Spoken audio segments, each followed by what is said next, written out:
वसुदेवसुतं देवं कंसचाणूरमर्दनं देवकी परमानन्दं कृष्णं वन्दे जगद्गुरुम्.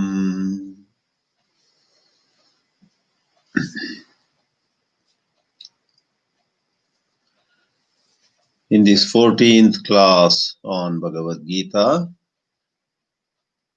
we continue with the second chapter where Sri Krishna from 11th verse up to the 37th, 35th verse, that means in about, to be precise, 11 to 30.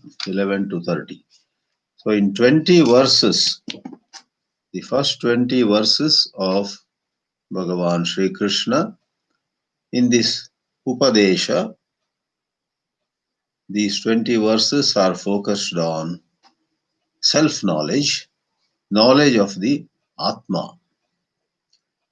Everybody fundamentally is into this error of thinking of himself as this body, and like the other side of the same coin, instantly he thinks of all others also as bodies. This is thus a universal error. This error of mistaking what actually is anatma, not I, to be atma, I. What is not I is mistaken as I, and then all anxiety, all sorrow about what could happen to the body, what could happen to the whole personality, apply to this entity. Interestingly, the entity and what the entity perceives, what the entity feels, etc., go together. Meaning, it's not that Jiva is real and the world is false, or not that the world is real and the Jiva is false. The world and Jiva, like a pair, like two together, arise, and there is a mutual connection. Therefore, once more we would say they are like the two sides of the same coin. When there is the Jiva, which itself is an erroneous perception, there is the erroneous perception of all others. When we notice somebody won, somebody lost, somebody is having a very good time and we are not, or someone is suffering whereas we are okay. So there are two parts here: what you think of others and what you think of yourself. These come together and go together, and therefore self-inquiry takes in its scope questioning the reality of both what we see and who is it who sees. Therefore, who am I goes specifically into one's own reality, and what is this whole universe? What is it all about? If one inquires, that is the specific inquiry into outside. But what I am trying to point out is this outside and inside actually are a pair that rise together and fall together. In particular spiritual sadhanas, one might be focusing on one of the two, but when one of the two is understood to be false, automatically the other also will be understood as false, for they are interdependent and they come together, they disappear together. In the last class, namely the 13th session of these YouTube sessions, we had seen a beautiful verse where calling a mature person all set for realization, dhira, dhira, that is wise and brave. Calling someone wise and brave, dhira, Sri Krishna said, the person who is a dhira is not disturbed by all the ups and downs. Sukha and dukkha do not disturb him or her. Na vyathayanti, and that person amritatvaya kalpate becomes fit for immortality, becomes fit to realize his own true nature. When we have a high degree of forbearance, born of wisdom, in our wisdom, in our outlooks, there is a certain quality whereby we take in our stride loss and victory. We take in our stride various changing phenomena around us, like heat and cold. Not that we want them, but when they do happen, we have such broad outlooks, and with their strength, we remain equanimous. We do not waste our energy on why this to me, why not to somebody else, and so on. So, when we are at that height of certain wisdom, then the next leap would be to realize that, hey, we are not this personality subject to heat and cold at all. We are actually something which these heat and cold, victory or defeat, cannot actually affect. So initially it is through some insight, some sadhana, some preparation, but when the truth dawns on the person, there is no more need for sadhana. Everything becomes so natural. Therefore, it's interesting, we may put it in this way, the means and the end, especially as one advances, the means and the end partake of the same nature.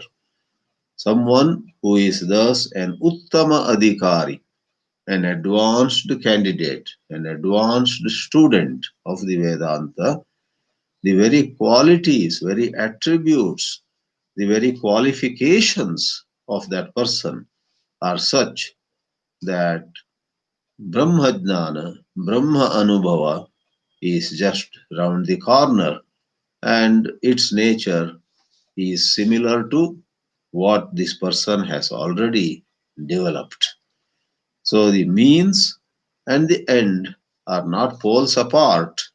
On the contrary, the means, the sadhana chatushtaya, such as being equal in joy and sorrow, etc., this is the means. And the end, the realization of I am Brahman, they come closer and closer. So the means itself emerges as the end. That is the beauty of this particular insight. And here we are now in 16th verse.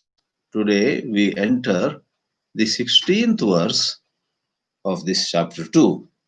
And this goes into a little delicate philosophy.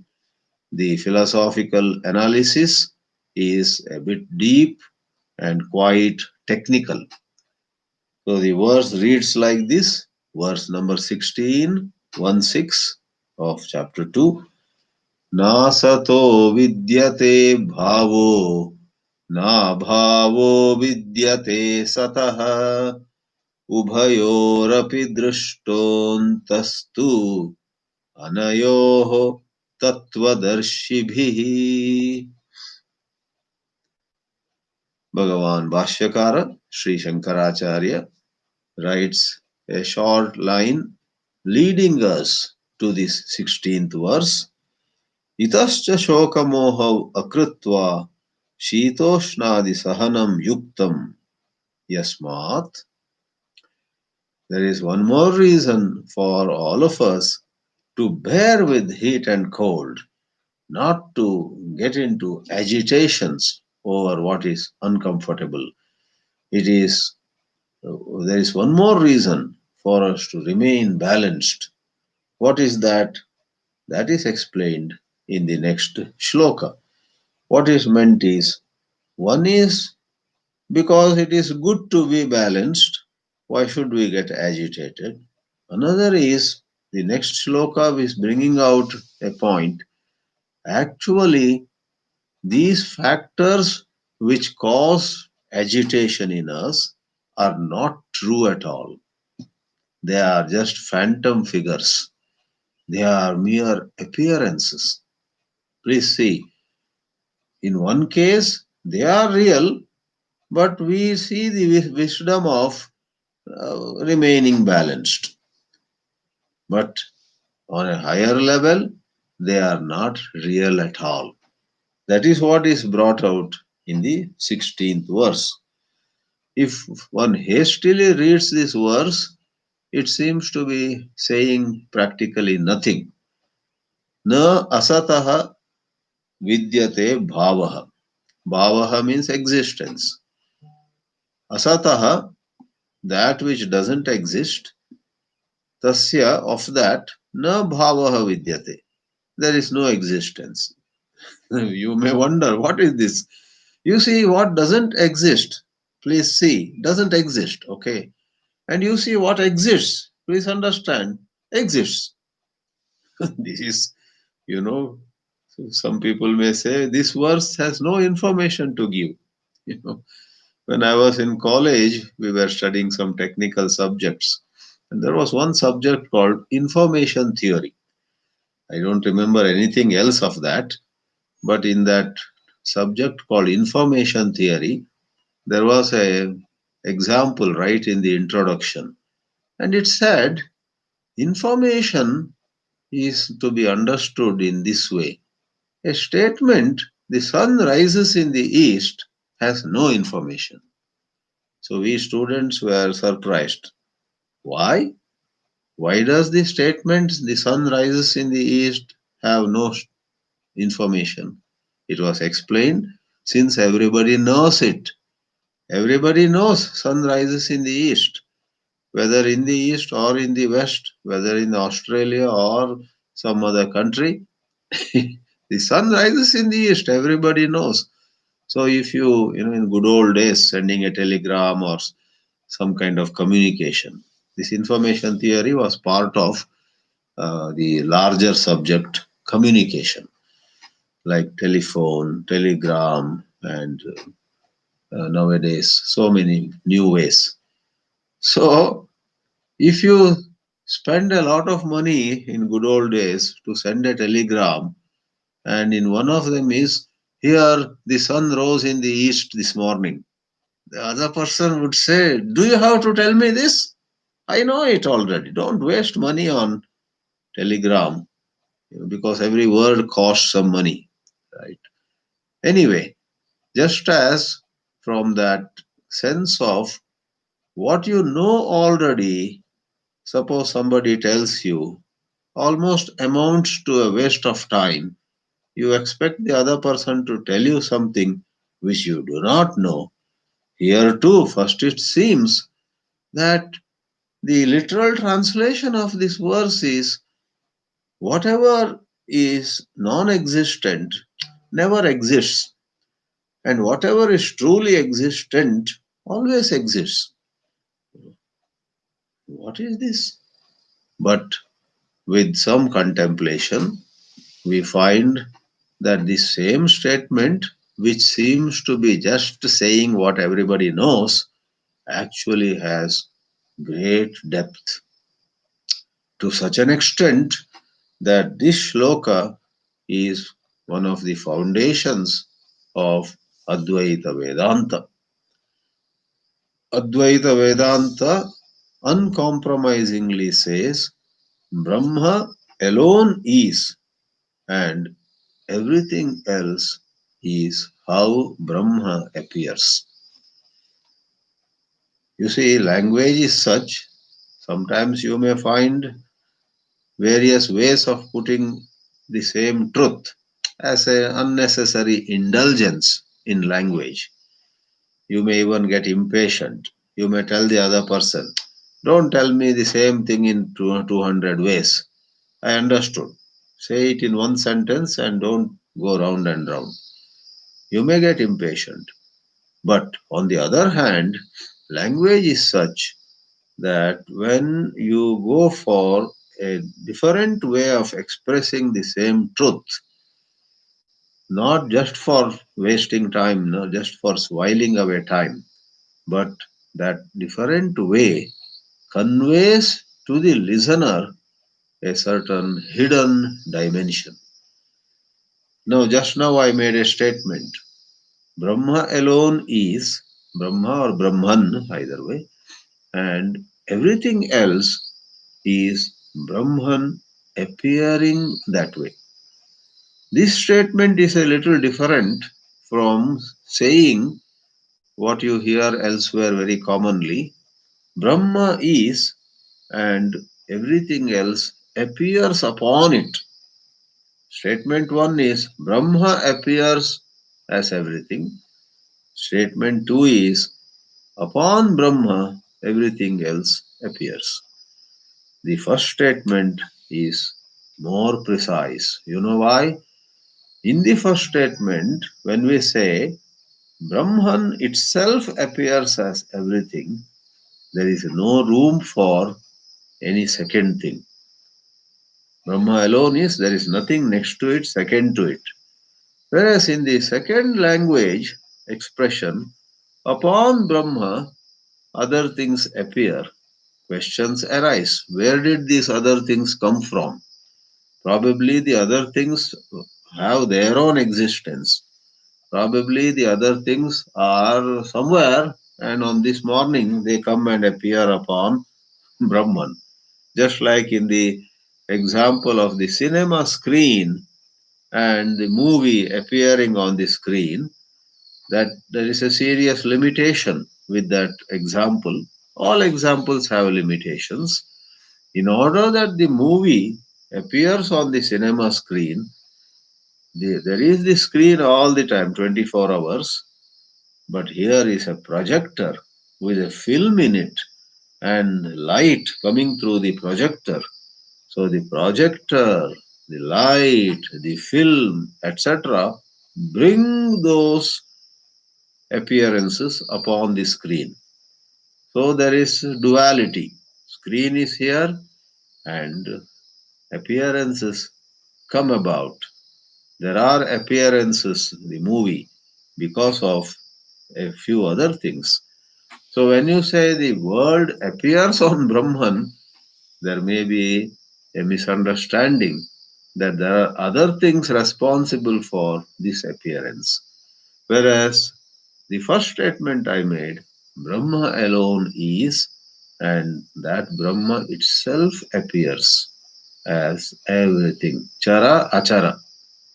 Those that move, those that do not move, those that are sentient, and those that are lifeless. All of them are what Brahma appears as. So every moment there is Brahma alone. We don't even talk about some avidya that creates all this. We say there is no avidya, Brahma appears all this. If there is no understanding of it, that is avidya. We do not talk about avidya as some independent entity. So these are some technicalities which at times may appear as unnecessarily hair splitting arguments. Sometimes some people may have no taste for all this. In fact, lots of people enter the Vedanta classes, and a good number of them, after a while, get so tired of all this logic. They say, we love to just do bhakti. Let us go for some Nama Sankirtan. When next time you have that thought, let me close this Vedanta book. I will sing some bhajan and enjoy prayer. Question yourself, is it true love of God, or have you lost that vichara kaushala, that capacity to inquire?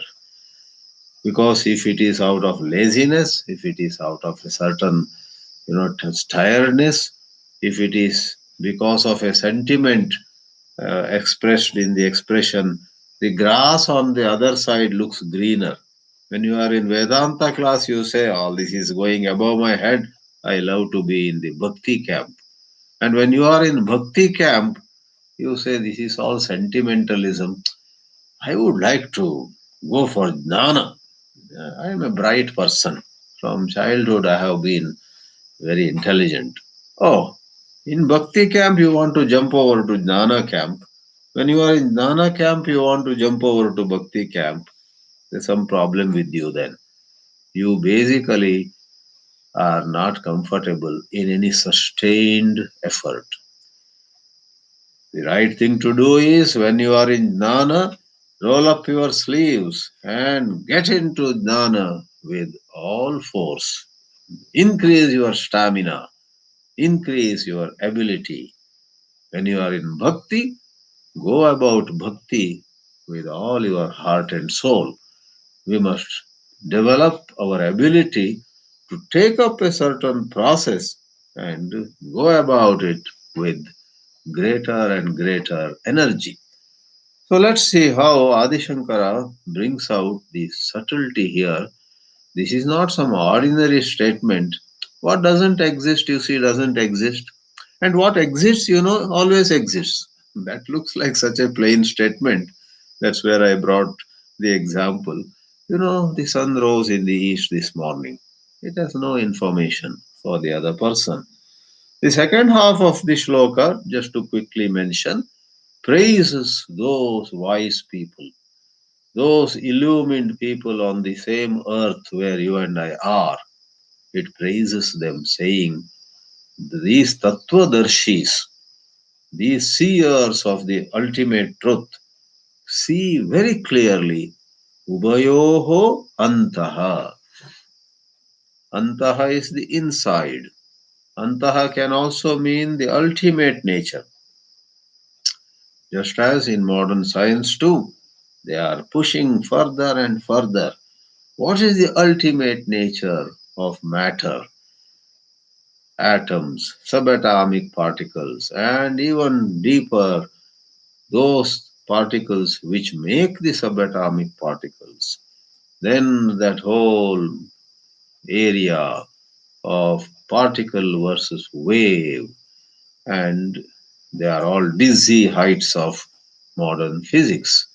With all that, there is no final word anyhow. In the Vedanta, ubayoho antaha drishtaha tu. Tu is just to say, nobody sees, but these tattvadarshis are able to see. As a departure.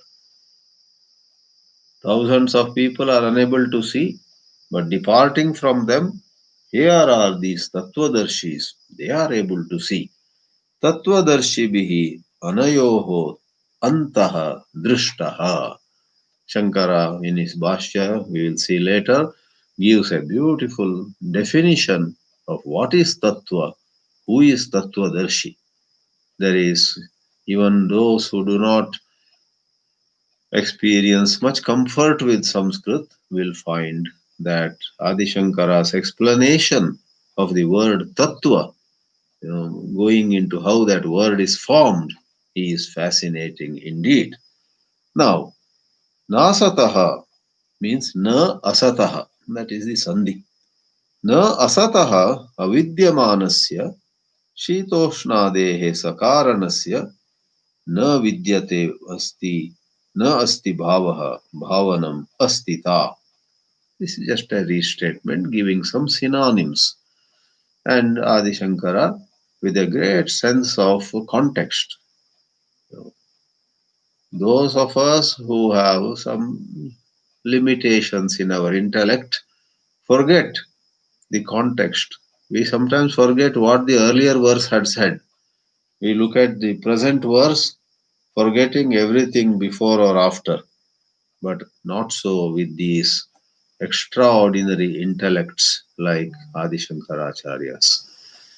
He actually realizes, he knows, he is not forgetful at all, that the earlier verse talked about bearing with heat and cold, bearing with sukha and dukkha. Therefore, he says, if you really think about this Shita, Ushna, and so on, they really do not exist. And about them, we must very clearly know that they are mere appearance. Nahi Shitoshnadi Sakaranam Pramanaihi Nirupyamanam Vastu Sat Bhavati. All these heat and cold, they are representative.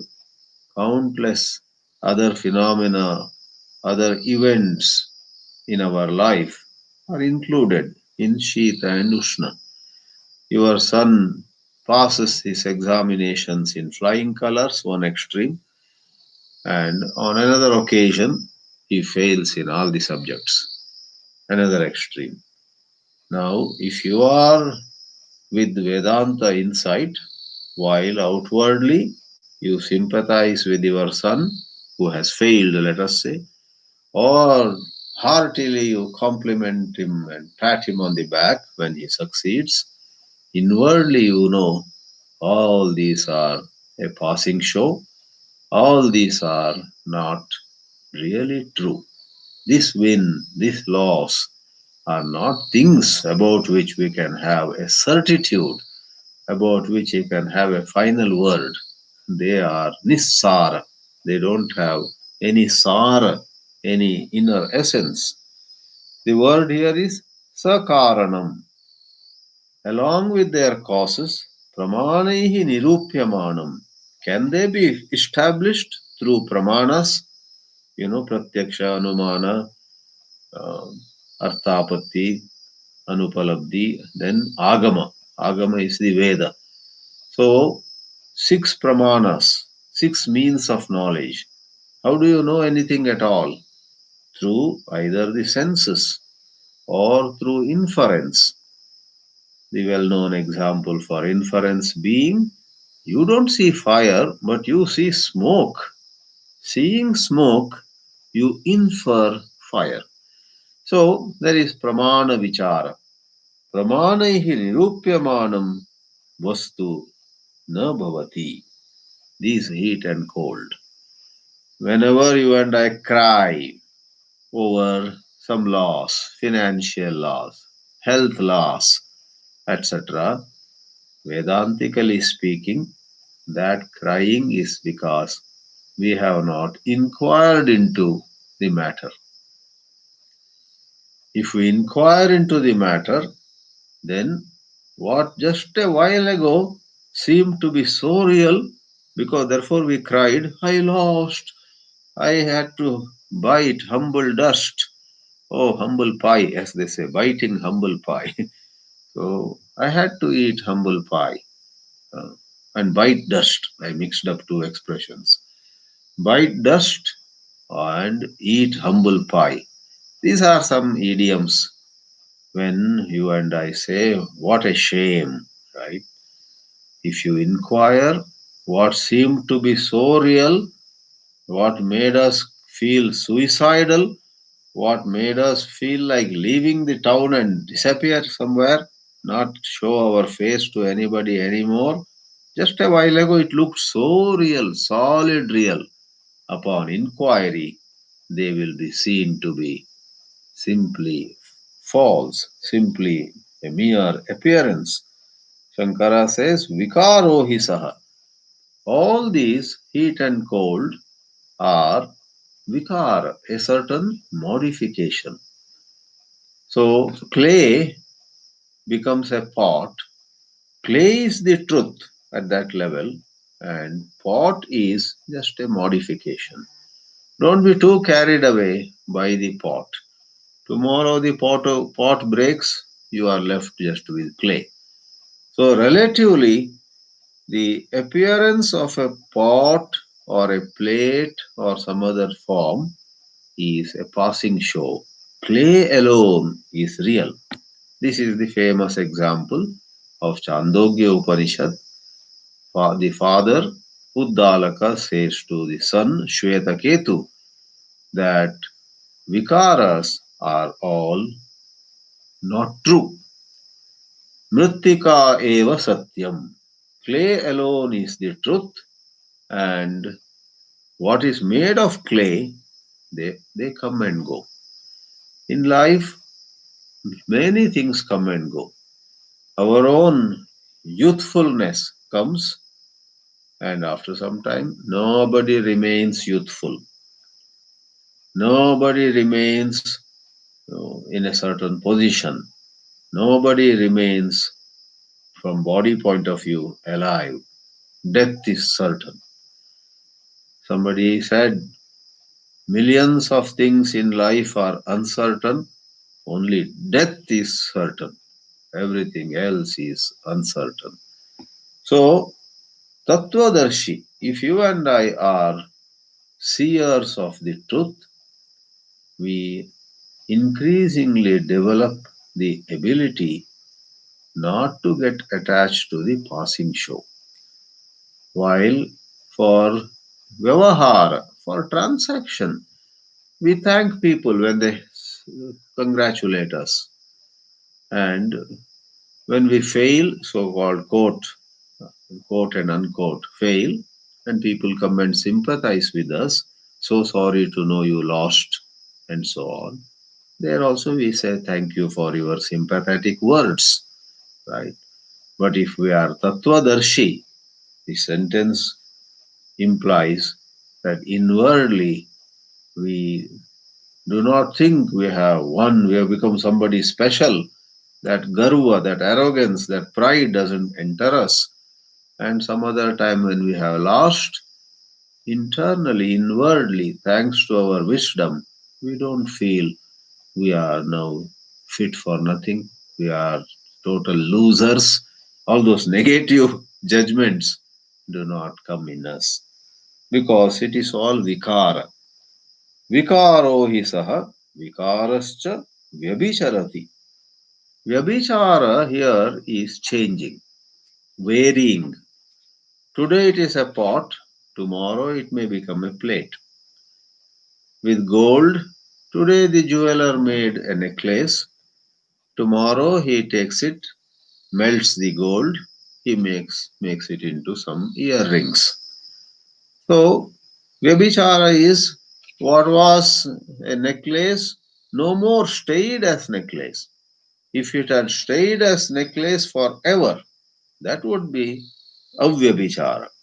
But vyabhichara means today it was necklace, another day it becomes earrings, yet another day it could be made into gold biscuits, as they call. So, yatha gatadi sansthanam chakshusha nirupyamanam mridvyatirekena anupalabdehe asat.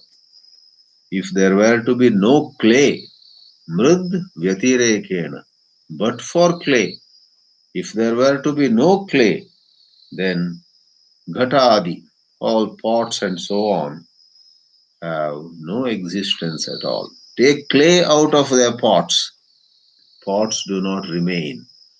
Take gold out of the ornaments, nothing remains. Thus, the external form is to be dismissed through viveka, and one must set one's eyes on the substance.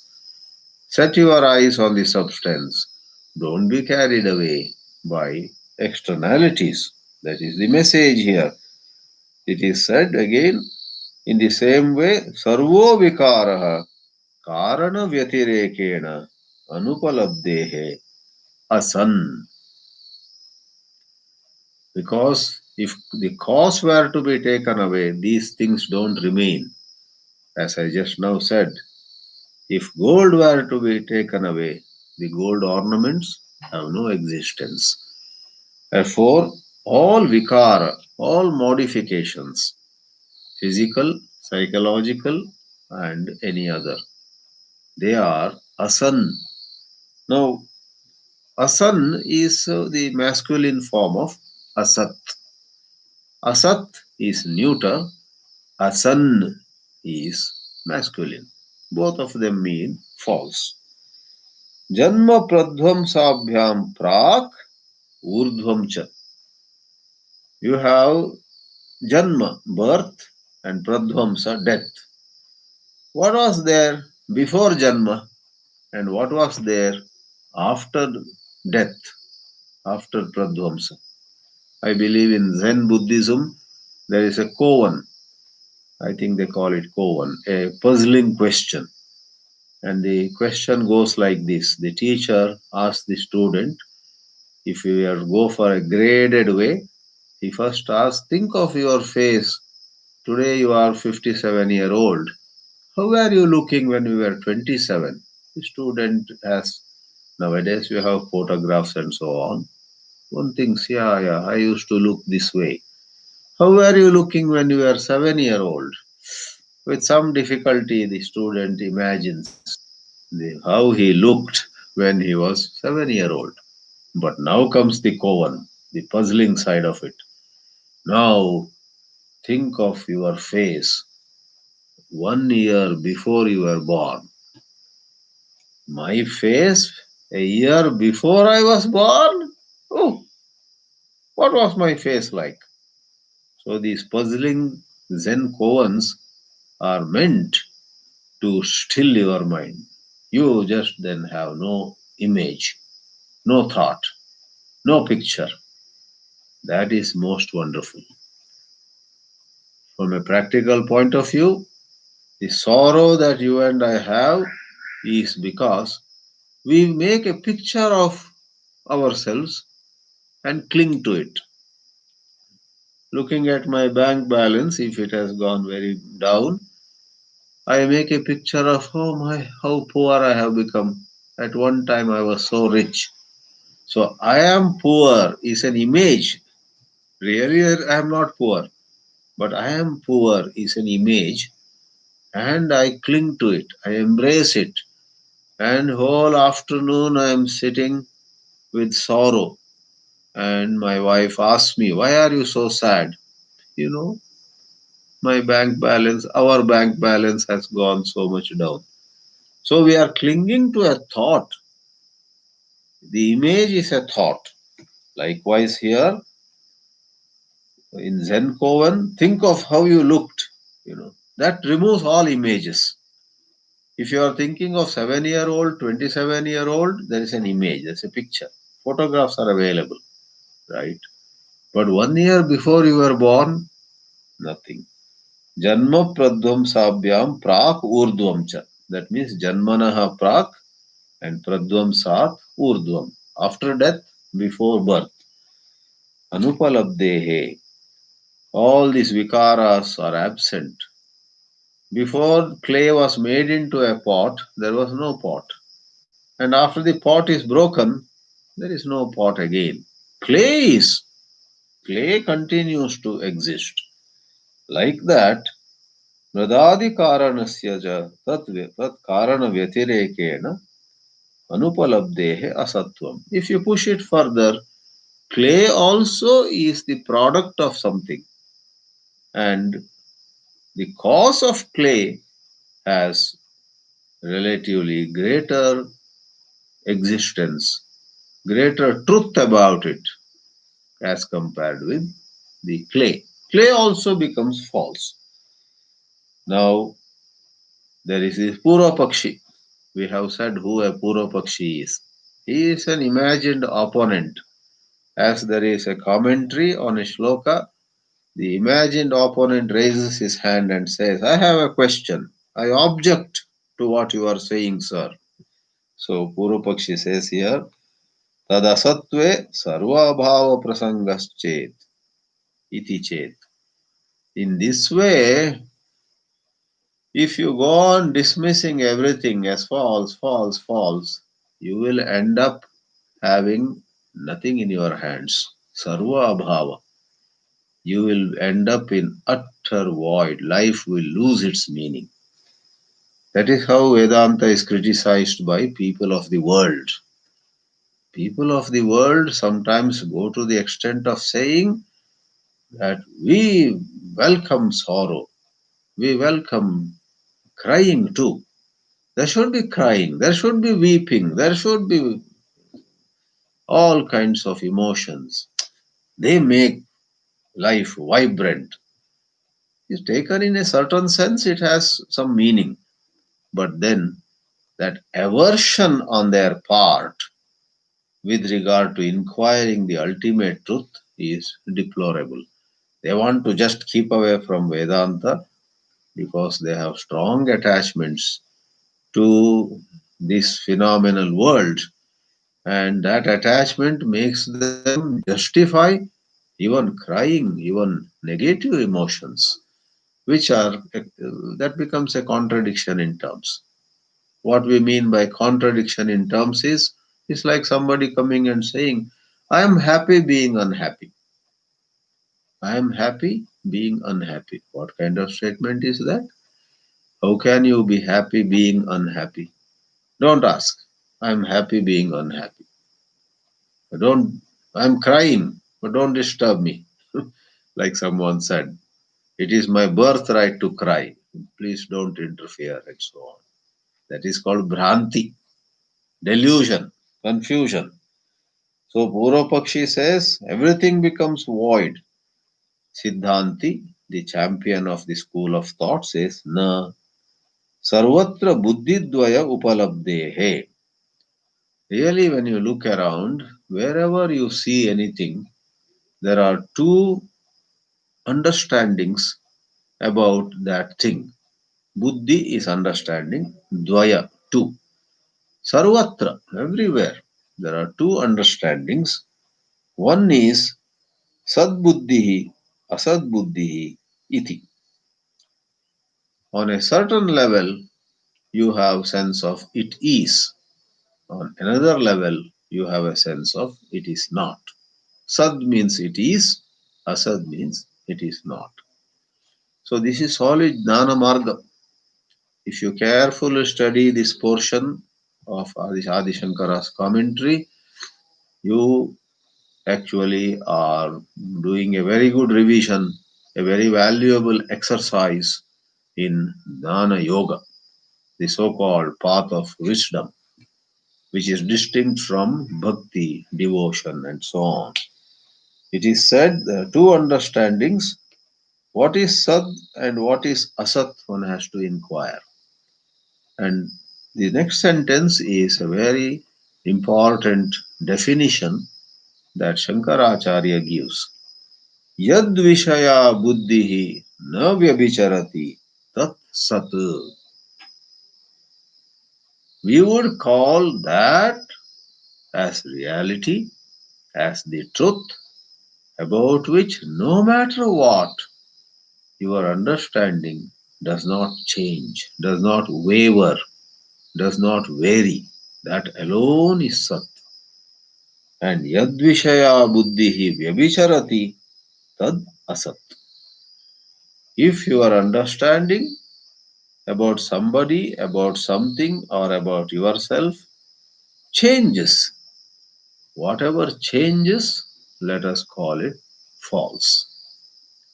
Because this fact that it changed implies that the way it looked was a mere appearance.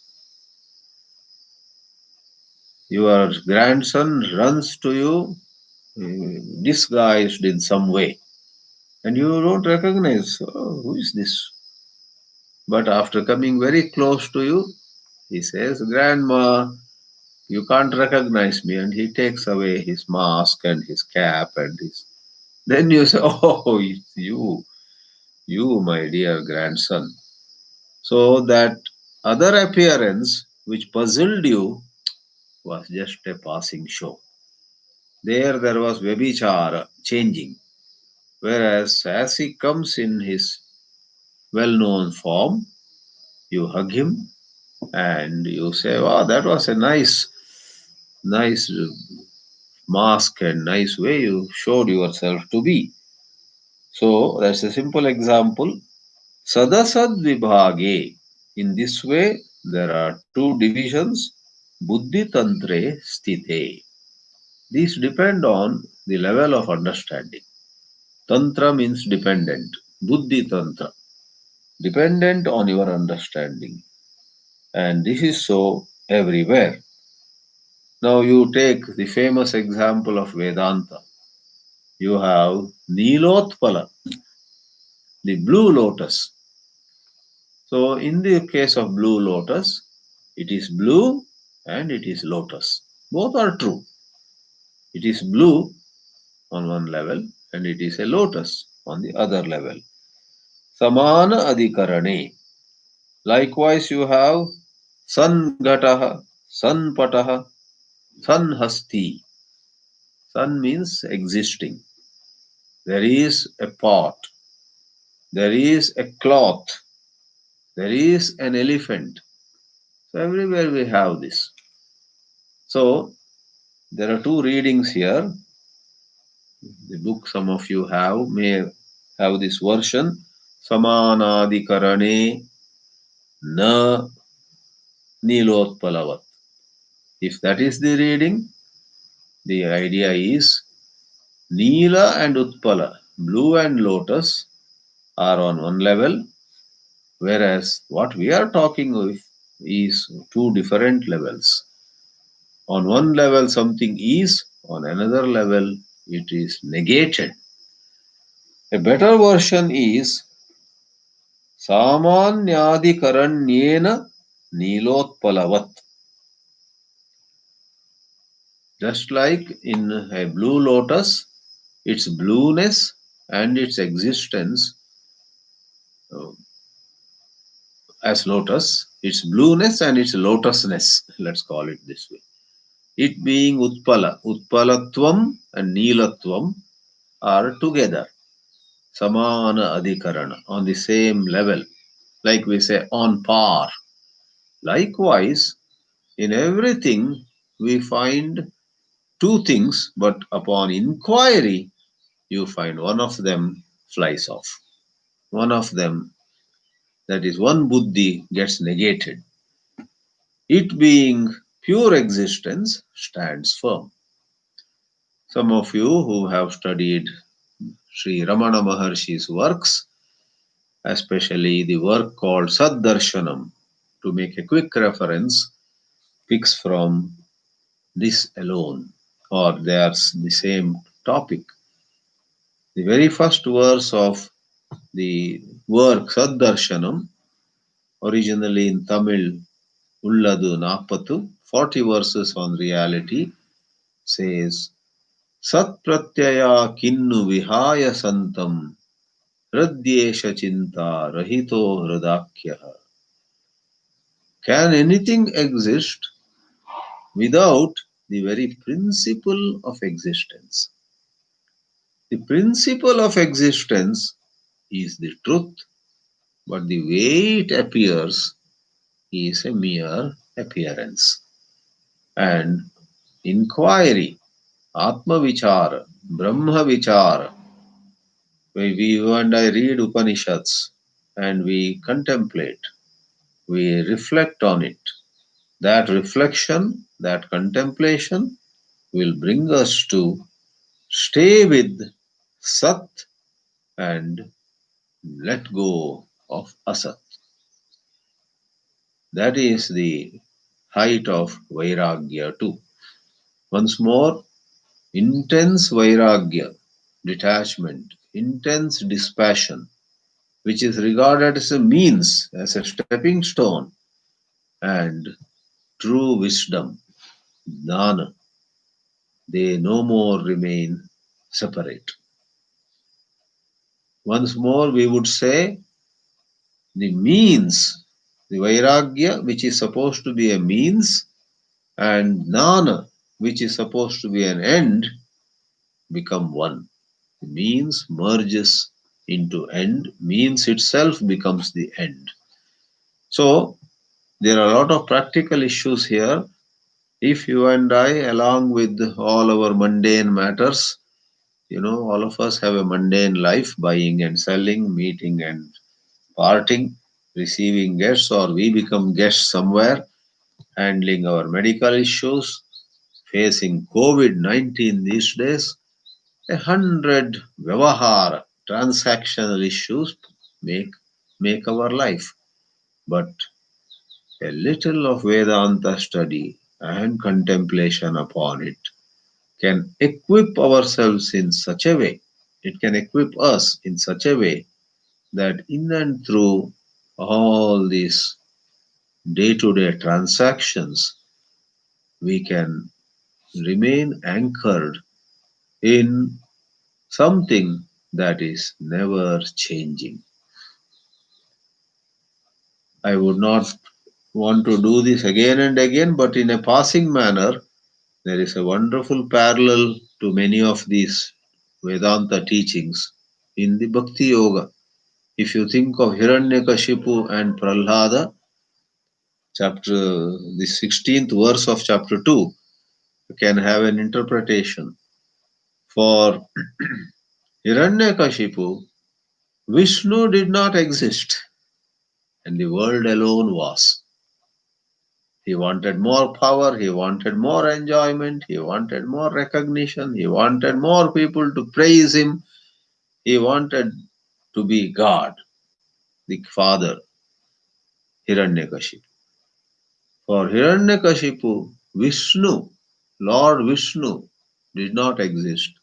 The world existed. For Prahlada, Lord Vishnu alone existed, and rest of it was a mere empty show. So all of you know the story. At that culmination, when the father, so angry, says to the son, "Where is your Vishnu? Is he there in this pillar?" Without batting an eyelid, Prahlada says, "Of course, my Vishnu is in this pillar also." So there is nothing in the whole universe where Vishnu is not. That is, na bhavo vidyate sataha. Sataha abhavaha na vidyate. Vishnoho abhavaha na vidyate. Sarvatra, sarvada, sarvavastushu, sarvavyaktishu, anyeshu cha, mayi cha, everywhere Vishnu is. And nasato vidyate bhavaha. This world of names and forms, though it seems to be so real, tasya bhavaha na vidyate. This prapancha is a passing show. This prapancha is a mirage. This prapancha is a maya. So that little boy Prahlada was holding on to Vishnu. Vishnu is Sat, which is ever present and present everywhere. And this prapancha, this manifest world, is Asat. Though seemingly real, it is not real. So here we have Tayoho buddhyoho gatadi buddhihi vyabicharati tatacha darshitam natu sadbuddhihi. So in the sentence, there's a little language here, but don't be too bothered by language. See the truth conveyed. In the sentence, a pot is, the pot is a mere appearance. But that word is the golden word. Pot is. Hold on to isness. Isness. So, gatadi buddhi vyabhicharati natu sadbuddhi.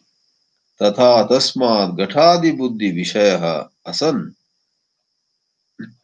व्यभिचारात्. What changes is false. This is our position now. So this is a pot is false because tomorrow this will not remain a pot. We get attracted to a handsome man or a beautiful woman. We get attracted to a new house in a new locality. We get attracted to a wonderful new model of car that one of these companies has brought out. And so on. But this man, this woman, this pot, this car, this house, all of them change. Whereas the sense of easiness, this is the Vedanta's language. In Bhakti, Vishnu, Shiva, you give a form to that truth, more palatable. People find it very tasty, very delicious. This looks a bit dry. But it is said, let me hasten to add, Vedanta is like dry fruits. If you chew it, it is very delicious. There are times when we enjoy some badam, some walnut, some various dry fruits, right? So, avyabhicharat. Now, one more point we shall see for this session. This is a bit technical, and I thought we must not hurry through it. A few points have to be made clear. Purupakshi says, well, gate vinashte gata buddhav vyabhicharantyam sadbuddhihi api vyabhicharati iti chet. You say there are two levels of understanding, two understandings, so to say. One is this is a pot, another is this is, without any description.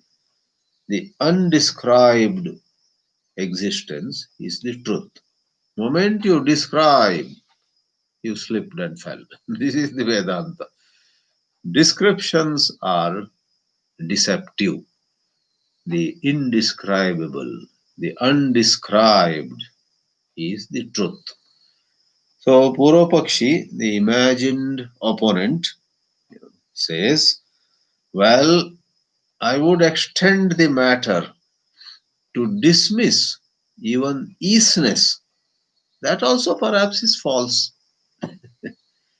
The pot also is false, clay also is false.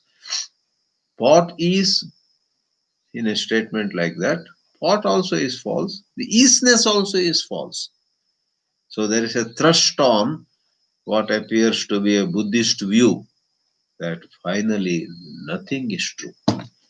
There is nothing true at all. All are mere appearances. Advaita Vedanta differs from the popular Buddhism, where the Vedanta says the substrate, the adhisthana is true. Adhisthana does not get negated. Purupakshi says, Sadbuddhihi api vyabhicharati iti chet. Siddhanti, the champion of the school, says, no. While you may break a pot and say pot is gone and its easiness also is gone, no, that easiness, just turn your eyes this way, is shining in maybe a cloth. Pot is gone, but there is a cloth. Cloth is. I will tear that cloth to pieces, says the Purupakshi.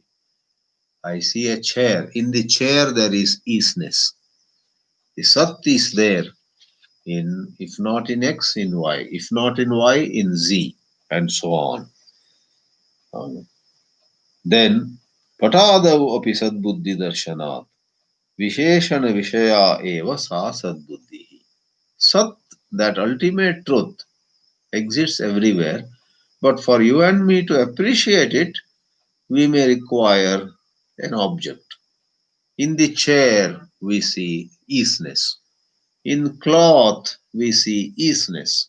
In a pot, we see easiness. So, the cloth, the pot, etc.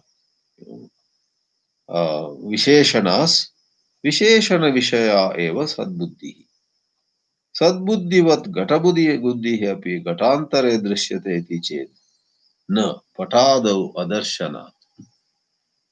Bear with these technicalities.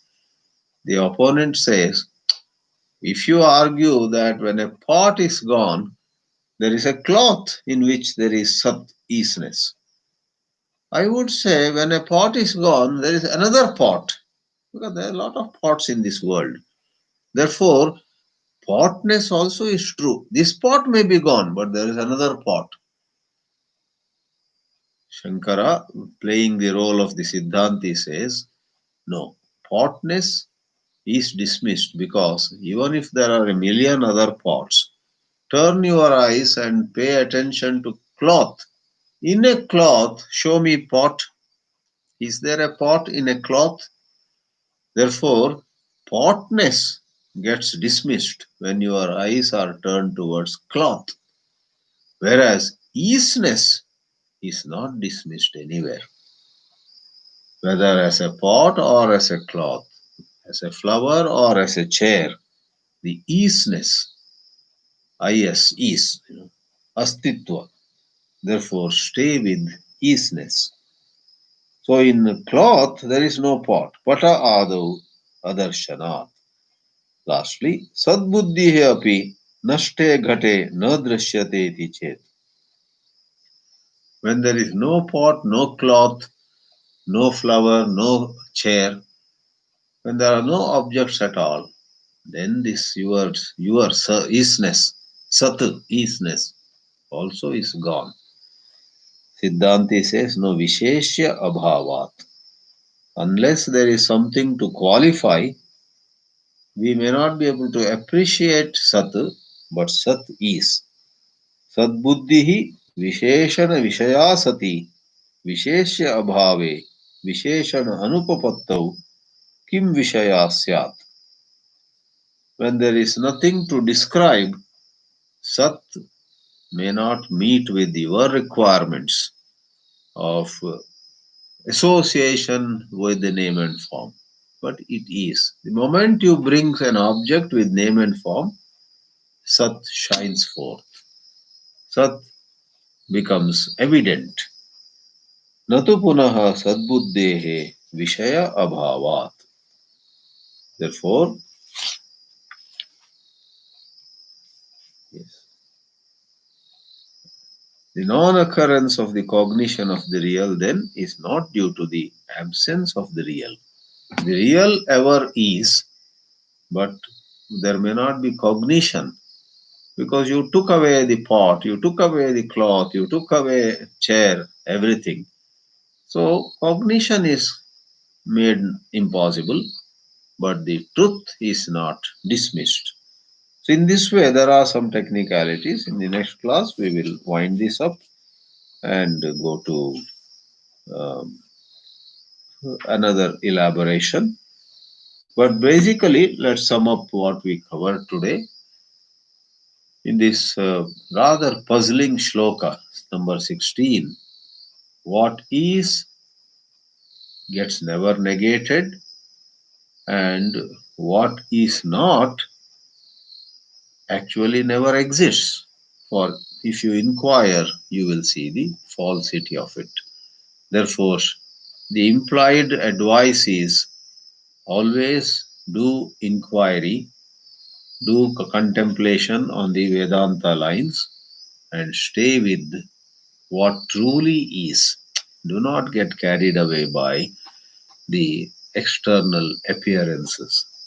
Your loss, your gain, your victory, your defeat, your ill health, or your being super fit, etc., have to be put in their proper place. Vedanta doesn't say so fall ill, neglect, ignore, don't take the necessary care and get affected by corona or whatever. Vedanta never advises us to live in some irresponsible manner. We do what is possible, but being equipped with a higher vision, in spite of what we did, suppose things do not go right, we put it in proper place. We have the right perspective, for we are primarily anchored not in our wealth or even good health. Primarily, we are anchored in spiritual wisdom. That is what Vedanta asks us to do. Om Namo Bhagavate Vasudevaya.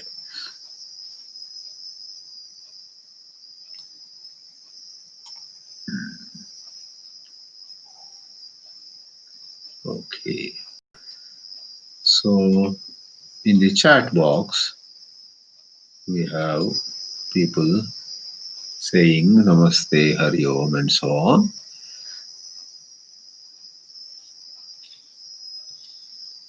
Let me go through it carefully, not to miss a single question.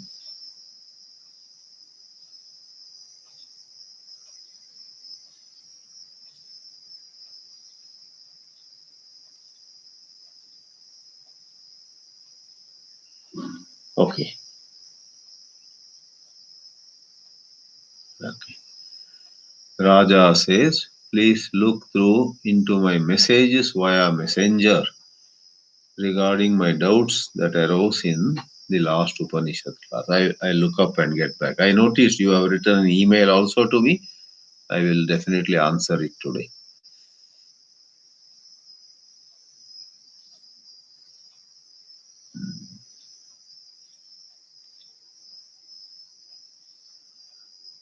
Srinivasa Rangarajan, how can you say truth alone is our basis and bring up Prahlada and Hiranyakashipu? Yeah, I brought Hiranyakashipu and Prahlada in this sense. Hiranyakashipu was caught in ignorance, whereas Prahlada was established in right seeing.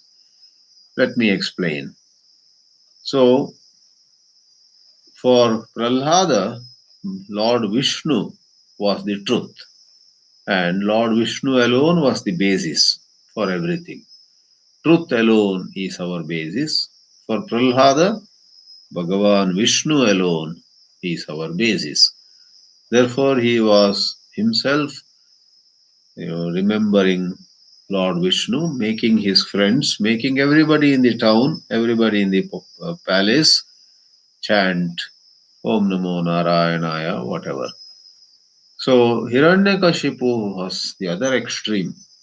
If you were to ask Hiranyakashipu, if you were to interview Hiranyakashipu, where is Vishnu? His answer would be nowhere. There is no Vishnu anywhere. Prahlada says there is Vishnu and Vishnu only everywhere. Rest of it is, in Advaita we would say, rest of it is mere appearance. Therefore, truth is equated to Vishnu in that example. Prahlada and Hiranyakashipu. Prahlada sees Vishnu's constant presence. That is what says Na abhavo vidyate satah, the second quarter of the shloka. Sat never ceases to exist. Vishnu never ceases to exist. He ever is. For Hiranyakashipu, Vishnu is absent and the world is real in that sense. Narendra Virmani, why would Brahman pose as unreal appearances when everything, including appearing things, is Brahman and thus real? Brahman is the only reality, right? Yeah. So, when we ask question like why, why means causation. When you ask a question why, there is a problem there. The phenomenal universe, the universe of appearances, is made of this why and where and you know when. So we always say space, time, and causation are the stuff of which Maya is made. These are the stuff with which this apparent universe is made. And when you want to realize that on which this universe appears, or that that which appears as this universe, you are making a quantum leap. Now see this. From the sphere, or from the domain where Y is valid, where is valid, and when is valid, you are going to the substrate where these three are not valid. It is untouched by space, untouched by time, and untouched by causation. Therefore, why would Brahman pose as unreal appearances? This question with a why is applicable to phenomena in this domain, but not for the leap from the phenomenal universe to the non-phenomenal substrate. Therefore, the why itself is questionable. Where itself is questionable. When itself is questionable. So, lastly, in the phenomenal universe, which is running on space, time, and causation, everything is explainable in terms of causation, space, where is it, where, and what is the XYZ coordinates of it, and so on, and when. But as regards the quantum leap, from asat you switch over to sat and abide in sat. That also has no why, and this Brahman posing, etc., is also has no why, because it really hasn't happened at all. That it has happened, Brahman appears as this, he is part of the teaching technique. When the mind quietens down, when your insight gets clear, you will just smile that nothing ever has happened at all. So that is what's called Ajatavada. Ajatavada is the highest final answer to all these questions. If you study, if you revise Mandukya, Karika, and so on, there Gaudapada says that etat taduttamam satyam yatra kinchinna jayate. The highest truth, uttamam satyam, the ultimate, the highest truth is nothing ever has happened at all. So within the framework of avidya, things seem to have happened. And we are trying to go from avidya to vidya. So within avidya, why is a valid question, but not in this switching of whole domain. Parul Sheth, does the division between vidya and avidya rest on the apparent reality of the ego? Yes. When there is the apparent reality, this ego, there is vidya and avidya. Otherwise, there is no avidya, there is no vidya. Brahma alone is. So, the whole proposition of vidya and avidya also is a part of the teaching technique. Yeah. Gaudapada says, Upadeshat ayam vadaha. For the sake of Upadesha, instruction, all this talk takes place. Nate dvaitam na vidyate. When the insight dawns on you, no more duality remains. Okay.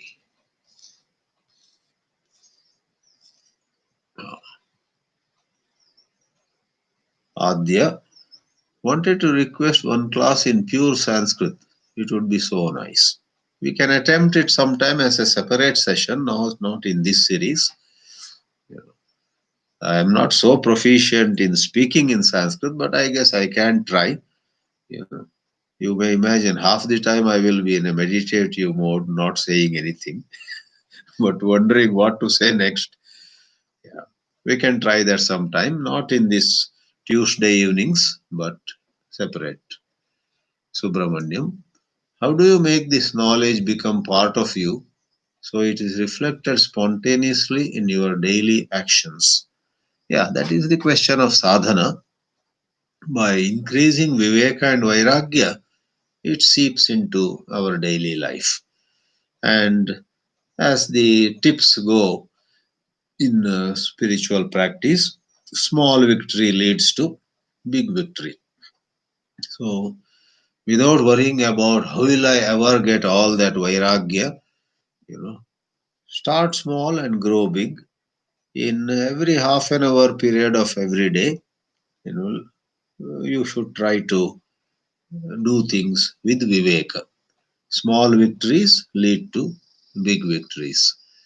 So, as we do that, there is increased negation, increased dismissal of false positions, our prejudice, our narrow minded outlook, etc., will leave us.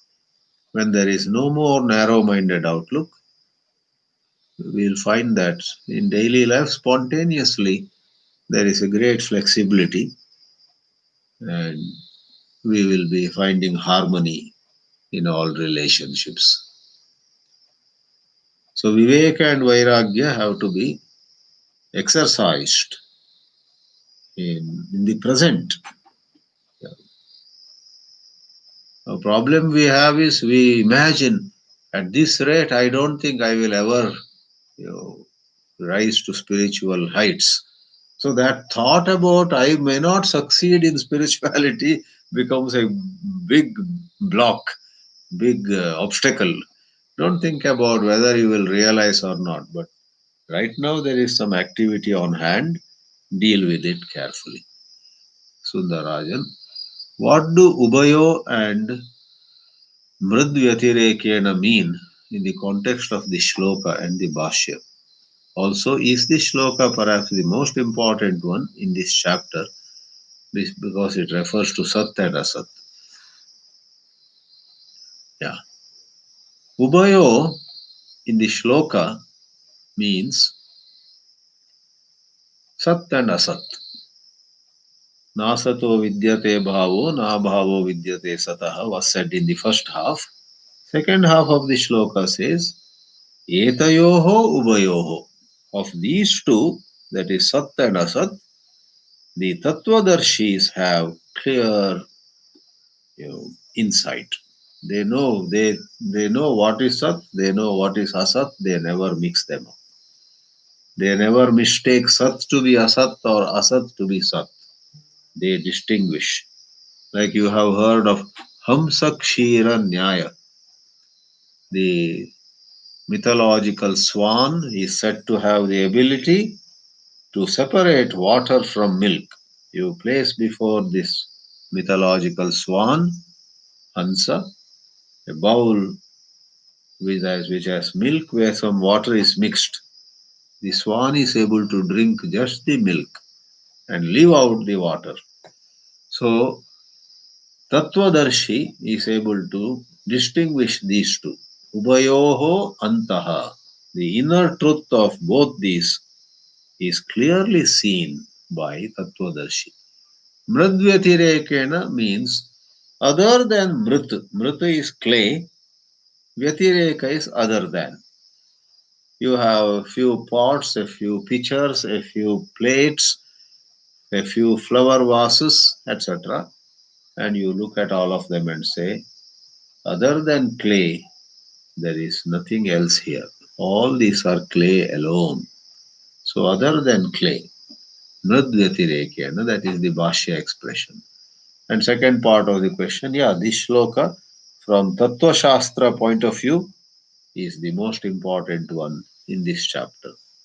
Especially if you study it with the Shankara's comments, it can be mind blowing. It can go very deep and bring about a transformation. Is it because of the truth in Nabhavo Vidyate Sataha that we, in bracket Sat, always take it for granted that we have or will always exist?